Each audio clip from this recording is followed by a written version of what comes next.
Bismillah, walhamdulillah, wassalatu wassalam ala rasulullah. Assalamu alaikum wa rahmatullahi wa barakatuhu. Welcome to class 6 of our Quran Arabic course. As we said last week, today we're going to actually start with a test. We're going to have a test, inshallah. And I had emailed out everybody the practice test. The actual test is going to be, bring it up here. One here. Where's it gone? Here we go.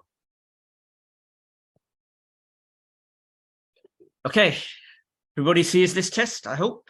I'm going to send this in the chat, and then you will have 15 minutes to go through it. So what you're going to do basically is to go through this whole spreadsheet and fill in yourselves for each word, the part of speech and the meaning. Okay, very clear, very simple to do. Any questions before we start, either in the chat or just say it out loud? I have a quick question. Assalamu alaikum. It was a little bit confusing, like Alladina was, you said that was noun. Shouldn't that be, why would that be noun? That should be, and that's a description, right? So that would be Alladina, I think that's supposed to be a, what do you call it? Relative article. You said noun in your chart. Oh, okay. That may be a mistake. Okay, now Alladina, so you mean Alladina here, right? The one I'm highlighting. This one here, right? Right. Yeah, that should be a relative article, not a noun. What does relative noun means? Relative article. If you go back, a couple of lectures, we did go through. We actually showed a small video of what a relative article is, but it's basically something that connects two parts of a sentence. Wouldn't that be conjunction then? No, it's slightly different from a conjunction. Okay. What I would do if you want to get clarification, go through the emails that I send. One of them should have a link to the video about relative articles. Okay. Inshallah. Any other questions before we start? Okay, so I will send this to everybody, and as soon as you receive it, you will be able to start. So we're going to chat, and now how do I send the file here?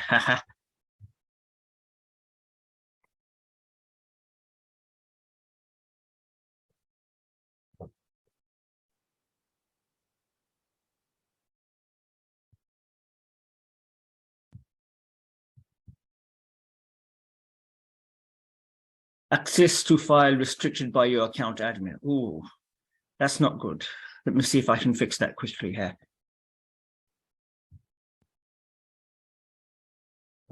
Did anybody else get that message? Access to file restricted by your account admin? No, we didn't get anything. You didn't get anything. Okay. Let's try again.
Okay, Alhamdulillah.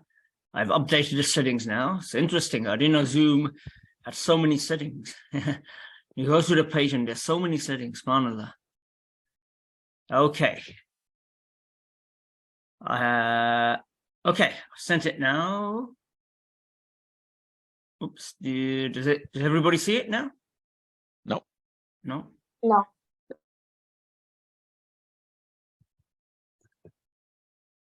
No. Okay. No, I didn't see it.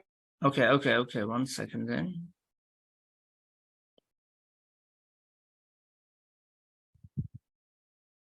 All right, what I'm going to do, I'm just going to email it to everybody. So everybody should get it. If you don't receive the email in a couple of minutes, let me know, inshallah.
Okay, email has been sent.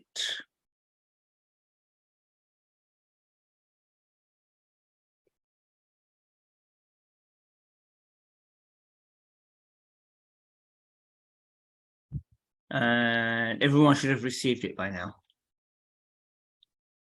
Yep. Okay, great. Please go ahead and start doing it. As I said, 15 minutes, inshallah.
Okay, kind of up to 10 more minutes. Okay, if everyone finishes early, then inshallah, that's fine.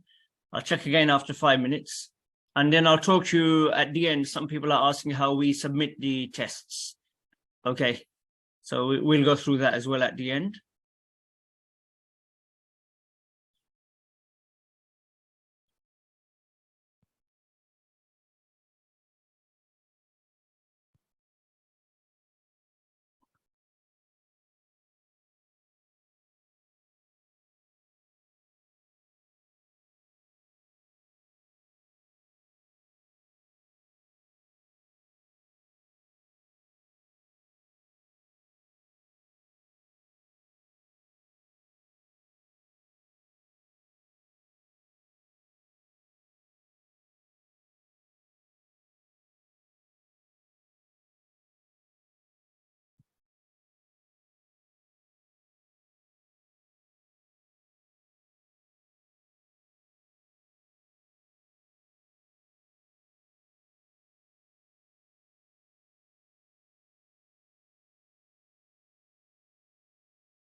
Okay, we've had 10 minutes now, so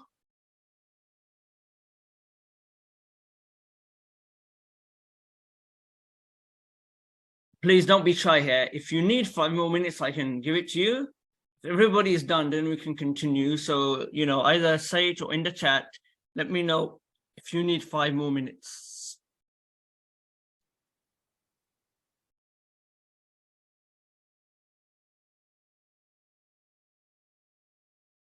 Okay, so it sounds as though everybody is done. Alhamdulillah.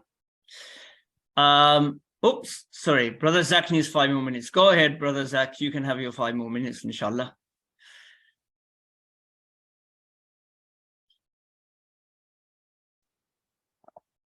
While he's doing that, okay, so some of you still need a few more minutes. Those of you who are done, now you guys are all adults, okay? I'm not going to treat you like kindergartners. You can basically score yourselves here. I trust all of you that you're not going to cheat, inshallah. You're going to basically just score yourselves based on the what do we call it?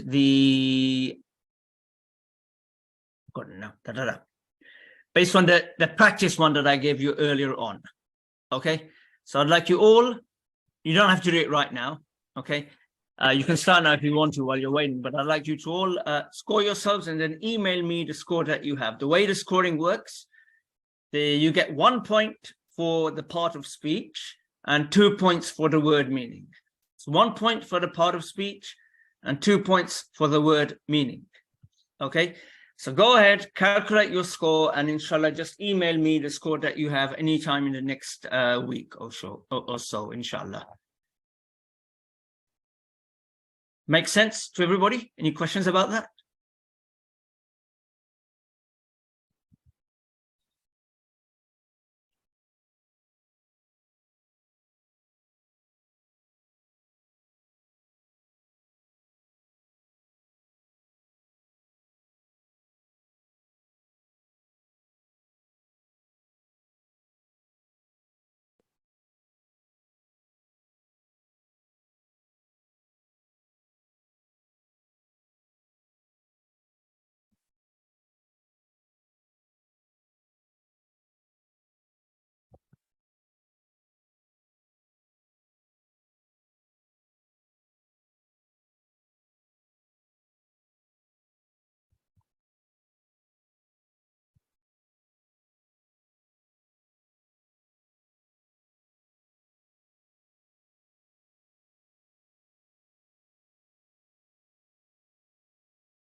Okay, folks, time is up for the test. Inshallah, hopefully everyone's been able to get through it. So inshallah, with that, now we'll start our class this week, which is going to be, let's see how much time we have. Sorry. Can you repeat the scoring? How to score? I'm sure. So basically, you compare your score with the practice that I'd given earlier on in the week. Okay. For every part of speech. It's 1 point for every word, meaning it's 2 points. Okay. So just go ahead and calculate your score based on that, and then send me the score, inshallah.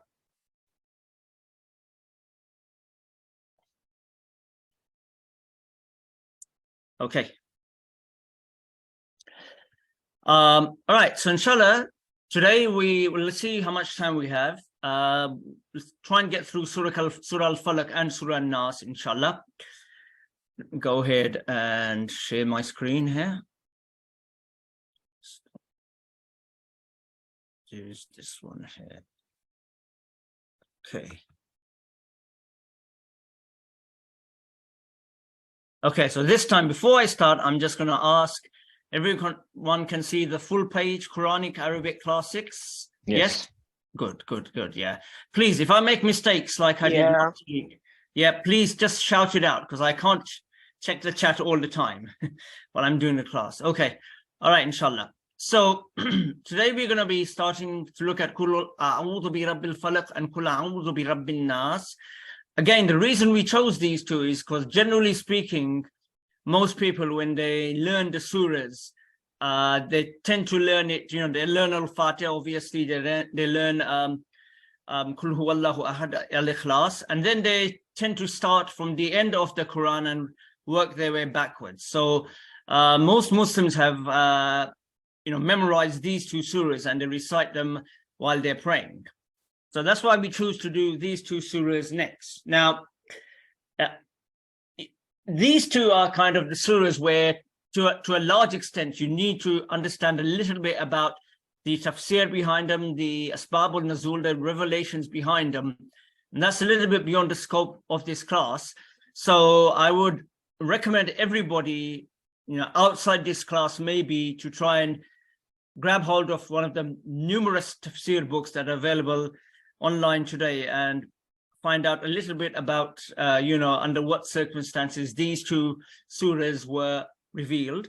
These two surahs were revealed at exactly the same time, and they're considered to be a pair of surahs together, even though they are two distinct surahs. And the main theme for both of these, the main theme is how you ask Allah to protect yourself from the evil around you. How do you ask Allah to protect yourself from the evil around you? Okay, with that, inshallah, let's get into it. So the first ayah, Qul A'udhu bi Rabbil Falaq. Qul, as we looked at last week, is a verb, imperative form of the verb that means Qul. That means say, I should say. It doesn't mean Qul, it means say. So again, as we discussed last week, when an ayat starts with Qul, in the singular way of saying it, it is direction from Allah subhanahu wa ta'ala to the Prophet sallallahu alaihi wasallam for him to say and to tell everybody else the next part of the ayah. So what do we have here? A'udhu. A'udhu, to seek refuge. To seek refuge, to seek protection, to ask somebody to protect him, to preserve him. This is a verb, and it's in the I form, what we call the first person singular form. So I seek refuge, or I ask refuge. Now, when you ask refuge, this, whether, in any language, when you are asking for refuge, asking for protection, whatever word you want to use here, there are two objects to it, okay? One is who you are asking for the refuge, and the other one is what thing are you asking for refuge from, okay? So, be Rabb, in the Lord, with the Lord, from the Lord, okay? So this object is the object who you are asking refuge from. Al-Falaq, which Lord specifically? Ar-Rabb al-Falaq, the Lord of the dawn. Falaqa means to split, to cleave, to break something. And the reason the dawn is called Falaq is probably you can't see it that well these days because of so much light pollution. But if you ever go to somewhere where the skies are very dark, and you go there just before dawn, you will kind of see that the sky is almost beginning to split into two halves, one which is still dark and the other one which starts getting lighter until the lighted one takes over both parts of the sky. For that reason, dawn is called falak in Arabic. So what do we have here? Qul a'udhu bi rabbil falak. Say, I seek refuge in the day of the Lord of Daybreak. Say, I seek refuge in the Lord of Daybreak. Say, I seek refuge with the Lord of the Dawn. Say, I seek refuge in the Lord of the Dawn. I actually see that many translators are using in here, and I would say probably from a translation perspective, with is probably a better translation, certainly in modern English. I seek protection from the Lord of the Dawn. I seek refuge with the Lord of the Daybreak. I seek refuge, take refuge with the Lord of the Daybreak. Now, in English, actually, in English, the way we would say this, we don't normally say this like this. We say something like this: may the Lord of the Daybreak save me. May the Lord of the Daybreak save me. So we kind of use that kind of phrase where we start by using the word may as opposed to saying it this way. But inshallah, hopefully everybody understands, the meaning here after this. Okay. Questions, comments? Just, yes, the one Muhammad Sarwar, he says from the Lord of the Dawn. That's incorrect, right? I believe I'm going to think about that. To me, that is really, really bad, very careless, almost, because from is used for the thing you're seeking protection from. Okay. Try to get away. Yes. From that. So yeah, that's definitely not good. Yeah. Okay, inshallah. Jazakallah, any other questions?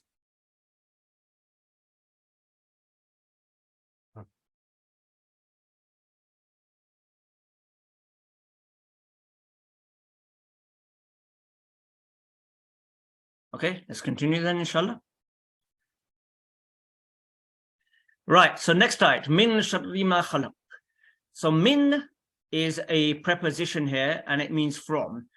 And this is introducing the second object. So the first object was Rabb al-Falak, and that was introduced with the preposition be. And now this is the thing that you want refuge from, and it starts with the preposition min. Min, here we'll translate it as from. Shar, what is shar? Evil. Evil, corruption, bad things. I mean, shar is used in many, many places all over the Quran, and it always has a very negative thing. And we usually translate it as evil. Shar is a noun here.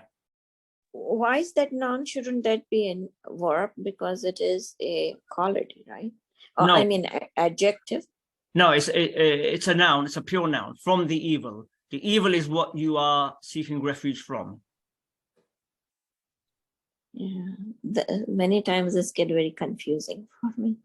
So you're correct in saying that evil can be used as an adjective, and it usually is. He is an evil man. This is an evil thing. But this here is talking about evil in general. Okay. It's talking about evil in general, meaning we're talking about protection from evil as a whole. You can't, without anything specific, you kind of see what I mean? The way I'm looking is that it's not the name or a place or a thing, right? Noun is the name, place, or a thing. Mm-hmm. And evil is the thing that that's here. Evil is a thing. It's an adjective as well, but it can be a thing. For example, you could say in English, there is evil all around us. So would it be wrong to say adjective? So here's the thing. There's really no difference in Arabic itself between a noun and an adjective grammatically. Okay. In this case, though, it's more of a noun, because if it was an adjective, there would also have to be something it's describing. And there's nothing really here that it's describing. So based on that, we take it as a noun rather than an adjective. All right, thank you. a problem, inshallah. And alhamdulillah, I like these questions, you know, it's good. You guys should be thinking and thinking a little bit as well here, okay, about these things. That's good. Min shari ma, the relative article means what or which or that. Khalaq. Khalaqa, he created. Khalaqa is a word, it's a verb used many, many times in the Quran to show that Allah subhanahu wa ta'ala is the one who creates things. Khalaqa.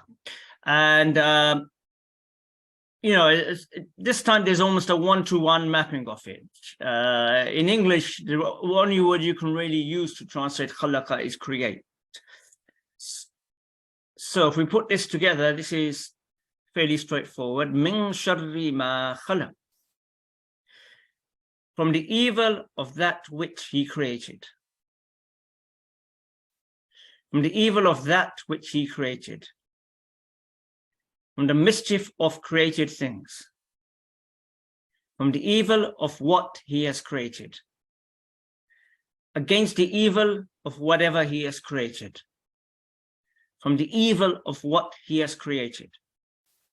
From the evil of what he has created. Now, one very important thing to understand here. Allah subhanahu wa ta'ala is not saying here from the evil he created. He's not saying from the evil he created, because Allah subhanahu wa ta'ala is good. Allah subhanahu wa ta'ala does not create evil. But Allah subhanahu wa ta'ala creates creation, and that creation has been given a choice of doing good or evil. That creation has been given a choice of doing good or evil. So that's why this grammatical structure, it's important to understand. It does not mean from the evil Allah created. Allah does not create evil directly. Allah creates, we're going to see a few of the things in the next few ayats that Allah creates to show where evil comes from. Any questions about that?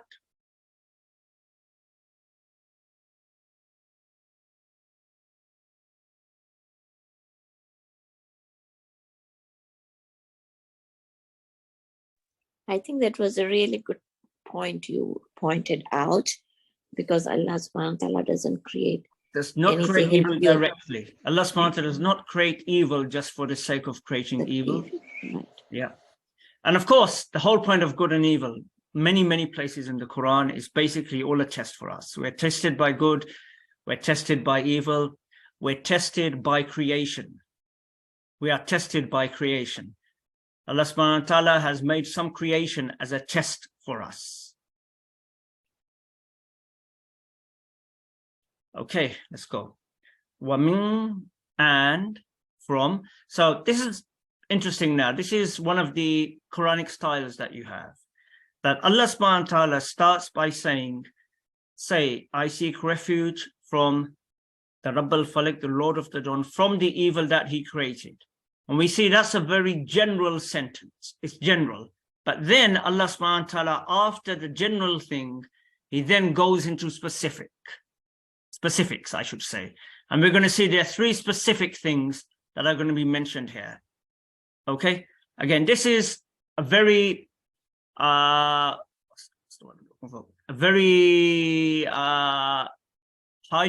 used thing in the Quran. Allah subhanahu wa ta'ala, where he starts the passage with something general, and then he breaks it down into things that are specific.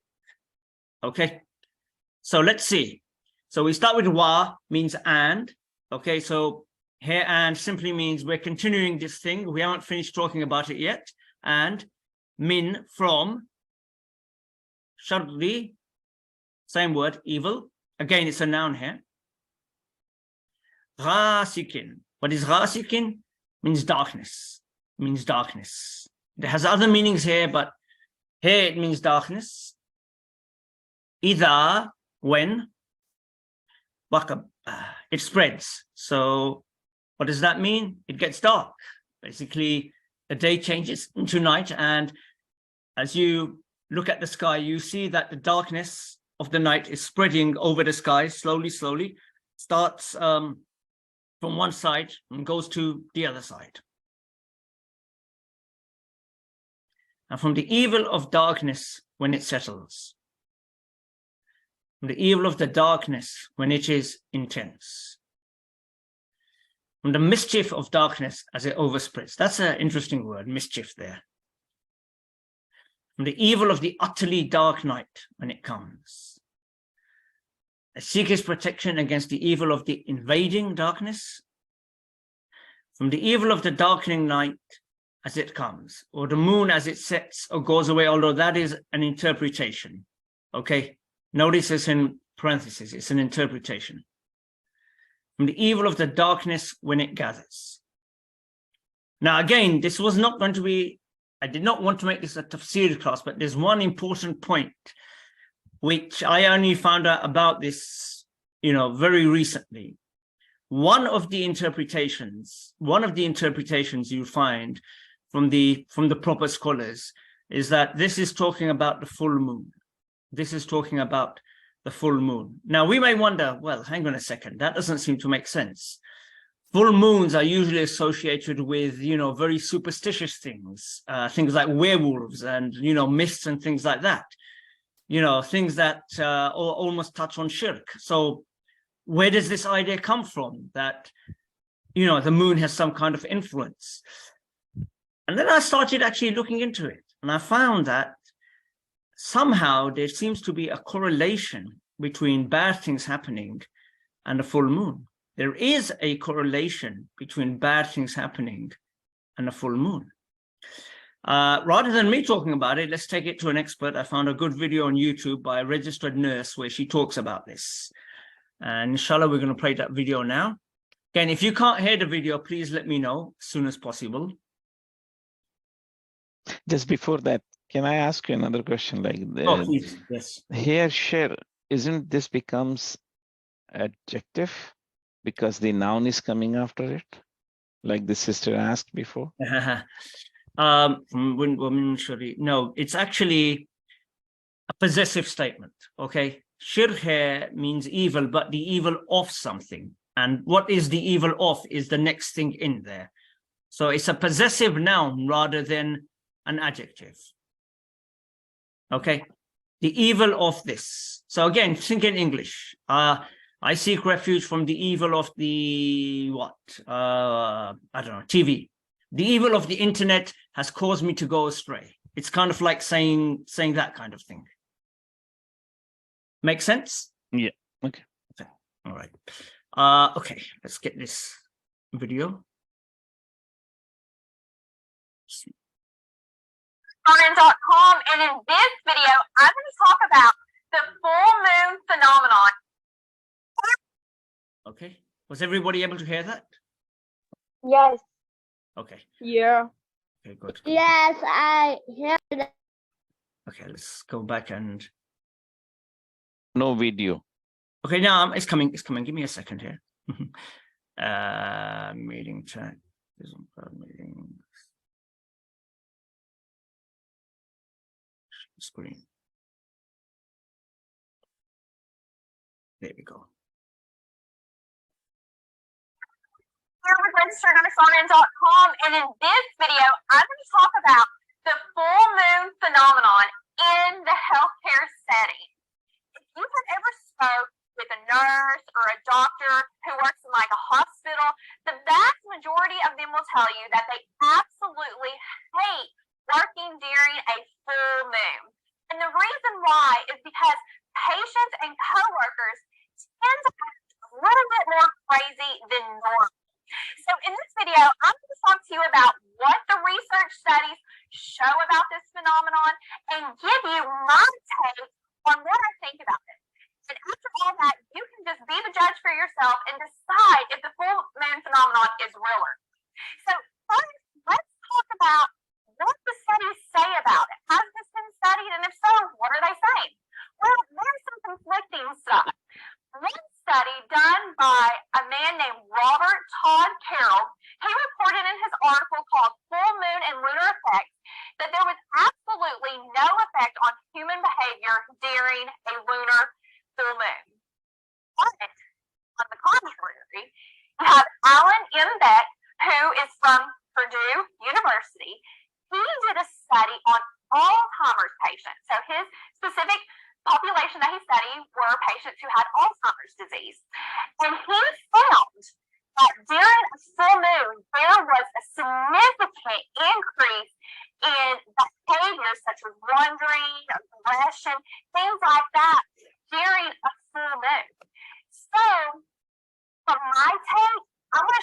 experience with you on what I've experienced during full moons. And I am an absolute believer in them. Let me share an experience with you. A couple of years back, there was one of the first super moons that was happening. And I had worked about 2 or 3 days in a row, and everything was fine.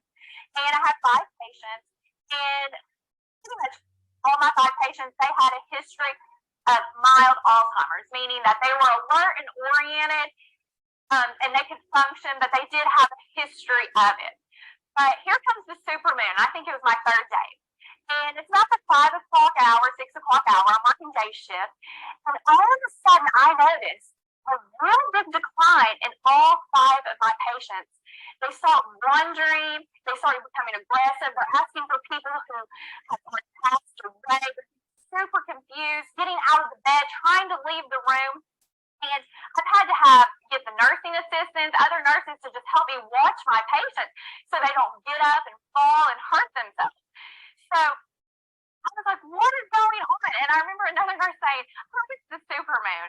And right then and there, I believed, wow, the super moons and these full moons have to have an effect. And I started paying attention whenever these full moons started happening. And I noticed that on my unit, we would start getting a lot more admissions of patients who were had suicide attempts, drug overdoses. We would get, you would hear more code blues on the intercom overhead. Usually you hear about 1 to 2 code blues a day. You could hear up to 5 or 6. Also, I would hear more in labor and delivery when babies were being born. They would play a little lullaby over song. And during full moons, you would start hearing that a lot more. And I've worked with some labor and delivery nurses, and they say that, yes, during full moons, they have a lot more admissions of women having babies. So I have definitely noticed that. And another thing I noticed is during full moons, our ER admissions were really backed up about 4 to 5 hours, and the census in the hospital would be high. And first I noticed that my coworkers would be a little bit rowdy. So I am totally a full believer in the full moon. And if you talk with the vast majority of nurses, they will agree. One story I had heard, which is very interesting, I think that may prove it a little bit. Maybe they need to research a little bit more. But this woman, she had a daughter and she would track every time her daughter would have grand mal seizures, because that's the type of seizures that her daughter would have. And she noticed that all the time whenever full moon was coming up, that the seizures would start getting worse and they would become more frequent. Well, she brought it up to her family practitioner, who just brushed it off. She was like, no, that's not true. It's just a coincidence. Well, she took it to her daughter's neurologist, and her daughter's neurologist was like, yes, your daughter has a condition where she has water on the brain, and this increases her grand mal seizures. So he said, the moon affects the tide. So because she has this abnormal buildup of water in the deep brain cavities, this is causing her seizures to happen. So there's a direct correlation. So if that can happen to this girl, why can't it affect human behavior? But you be the judge and you decide. So that is a little bit about the full moon phenomenon. Thank you so much for watching this video. Please check out my other videos and subscribe to this YouTube channel. Okay, very interesting. We can say at least that's very interesting.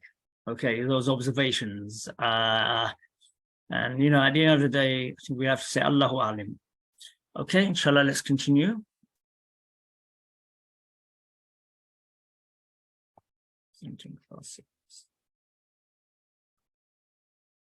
Here we go. Okay, so from evil of the darkness when it spreads. Okay, next ayah, inshallah. Wamin, and from. So now, as we said, the first sentence was very general, from the evil he created, and then that's followed by 3 specific things. The first one was the darkness, and this is the second one. Wamin sharri, the evil of the blows. Ash-shafatati. Okay, sorry, an-nafathati. What am I saying? An-nafathati. of the blowers. So the word is nafatha, which basically means when you blow like that. Blow what though? Fi, in, or on. It's a pronoun. Alokat, the knots in a rope. This is referring to the practice of those who do magic. Now, again, I'm not going to go into a long discourse here on magic. Many ayats in the Quran that show that magic is real, and also that magic is not just real, but it's a very, very big haram. It's actually a type of kufr, and you should avoid it completely and utterly. Okay, but magic is real. It does exist. Surah Al-Baqarah specifically has an ayat about 2 angels that were sent to ancient city of Babylon to teach them the evil that can cause disruptions between a man and his wife. Again, I'm not going to go into that in detail. I'll leave that as an exercise for the reader. But here Allah subhanahu wa ta'ala is asking us to seek refuge with him from those who practice magic, essentially. And this term here, those who blow on knots, this is because one form of doing magic is to blow on knots. And I can safely say that I am not in any way or in any form an expert on why this kind of magic works or how it works, and I hope I never will be, inshallah. But let's just take it as something, you know, if Allah subhanahu wa ta'ala is saying it, it must be the truth. وَمِن شَرِّ النَّفَّاثَاتِ فِي الْعُقَدِ, and from the evil of the blowers in knots, from the evil of malignant witchcraft. Notice here that the translation here is not a literal translation, but a real interpretation of what blowing on knots means. From the mischief of those who practice secret arts, same thing again. From the evil of those who blow on knots, this is a literal one. From the evil of those who practice witchcraft, again, a more non-literal one. From the evil of the witchcrafts when they blow in the knots. So this translation puts both of them together. The evil of the women who blow on knots. I think that may have been a little bit far-fetched, okay, probably to do with the fact that an-nafathati is the feminine form. I'm not sure if linguistically it actually excludes men. So hopefully everybody kind of understands here the literal meaning and the kind of more general meaning of this.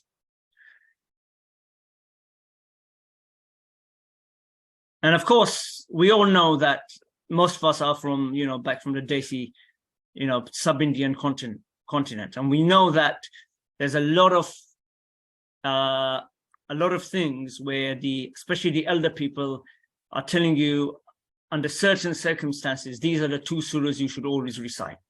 Under certain circumstances, when things can go wrong, these are the 2 surahs that you should recite. And part of that is based on the fact that some of these elder people may have actually experienced real magic. I haven't lived long enough in Pakistan to see if that's the case, but I've heard a lot of stories. I'm sure we've all heard a lot of stories. But yes, these 2 surahs, Surah Falaq and Surah An-Nas, are the best protection against any kind of evil. Any questions before we go to the last ayah?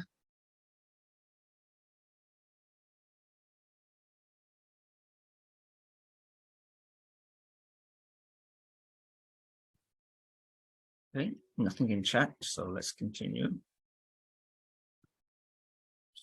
All right, so inshallah, last ayah.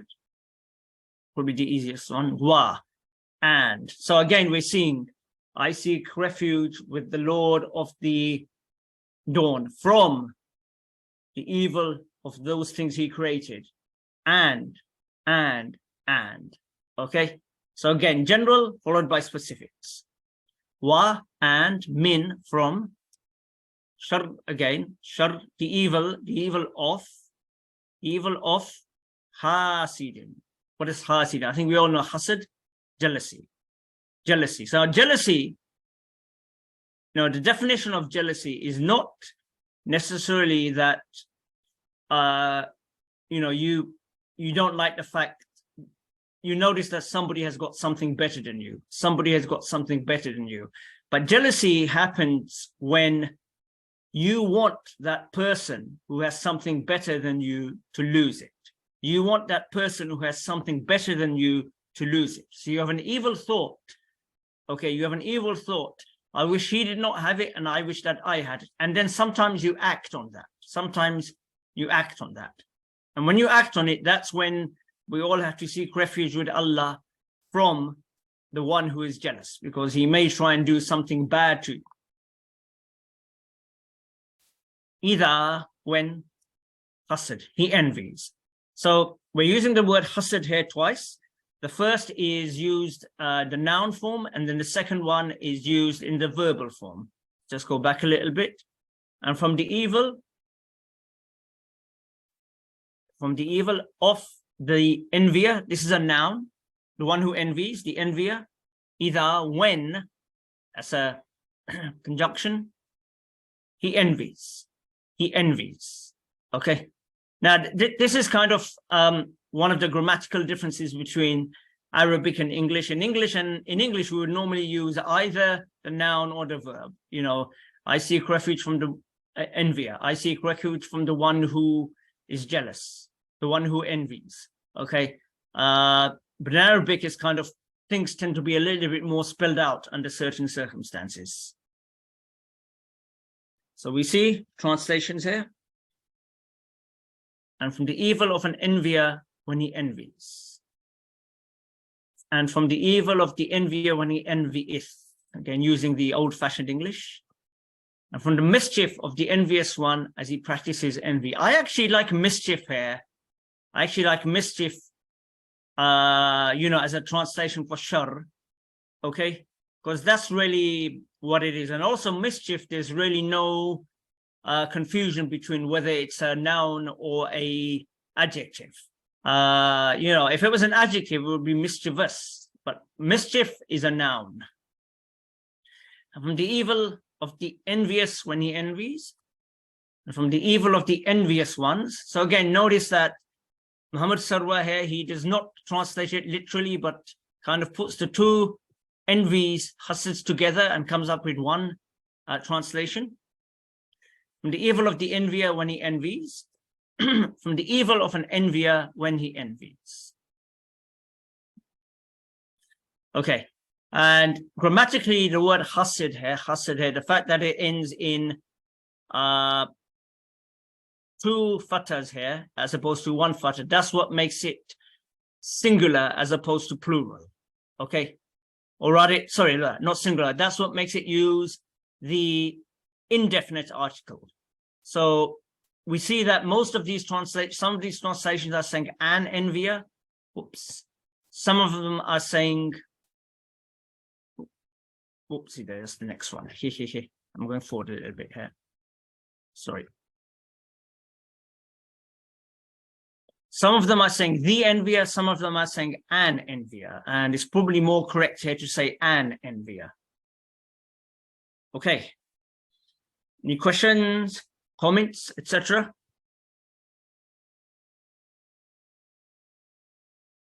So I know we're a little bit past the hour, but I do want to look at the whole translation, inshallah. So if we can give me a second here, let me bring the whole translation up from start to finish.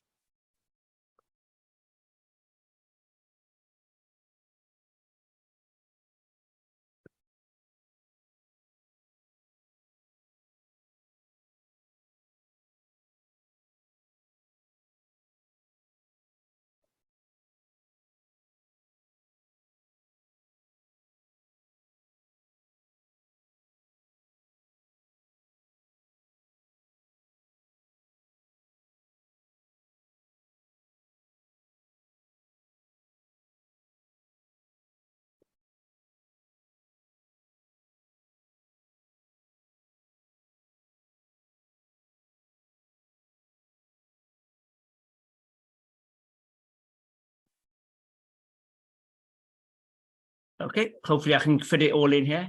Say, O Prophet, I seek refuge in the Lord of the daybreak, from the evil of whatever he has created, and from the evil of the night when it grows dark, and from the evil of those witches casting spells by blowing onto knots, and from the evil of an envier when they envy.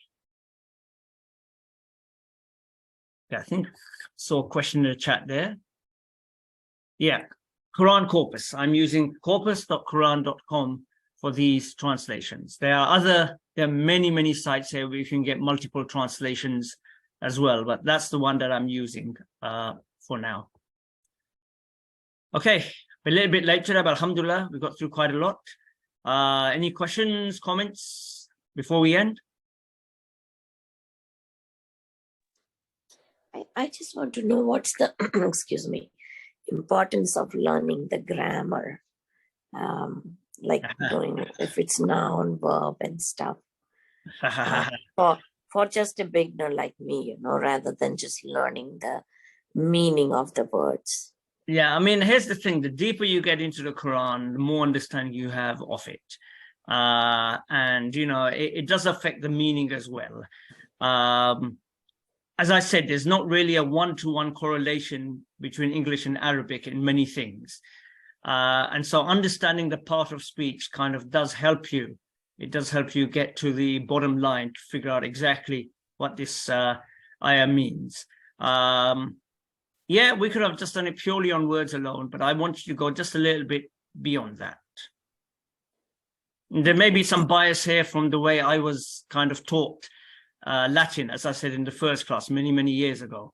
That's still kind of been drilled into me, the importance in Latin of understanding, before the meaning even, understanding exactly how the word fits into the sentence. Inshallah, a few years from now you may understand it. Jazakallah khair. Yeah, I mean, I'm trying to avoid going into too much grammar because I know that can really start getting heavy. But at a minimum, I feel that if you want to understand the Quran word by word, you should understand, what part that word is playing in the language, in the sentence. I mean, there's a whole field of learning in Arabic or Quranic linguistics called I'rab, which is basically how does each word link with each word, in the sentence, and you get all kinds of nice diagrams in that. Okay, if you go into corpus.quran.com, you'll actually see some stuff about that if you're interested. Because otherwise, you might get a sentence, you might get an ayah in Arabic which consists of multiple clauses, and you really need to understand which clause is talking about which clause. Otherwise, it can get a little bit confusing. Okay, inshallah, we'll end there. As I said, if everyone can send me your scores, please, on the email that I sent the test on. Those of you who are just listening to this class afterwards, it's up to you whether you want to take the initiative and take the test and send me your score. I mean, that's up to you. I would prefer that you did, but whatever, inshallah. Okay, subhanallahi wa bihamdihi, subhanakallahumma wa bihamdika, ashhadu an la ilaha illa ant, astaghfiruka wa atubu ilayk. Wassalamu alaikum wa rahmatullah. Wa alaikum assalam. Wa alaikum assalam wa rahmatullah.